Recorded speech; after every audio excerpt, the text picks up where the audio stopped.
এই যে এই ভিডিওতে 80K like, 1K comment, 5K share হয়েছে, দেখছো না?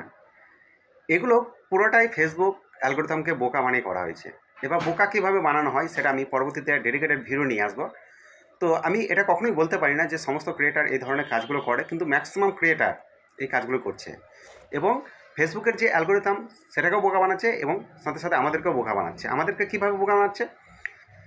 এই ধরনের ভিডিও আমরা যখন দেখি না যে মিলিয়ন ভিউ, হাজার হাজার কমেন্ট, হাজার হাজার লাইক, তখন ভিডিওটাকে দেখতে ইচ্ছা করে, কিন্তু ভিডিওর ভিতরে ঢুকলে কিচ্ছু থাকে না ভিডিওতে। তো আমি এই রহস্যের ব্যাপারটা জানতাম না। আমি 3 বছর সোশ্যাল নেটওয়ার্ক লাইফ আমি জানতে পারিনি।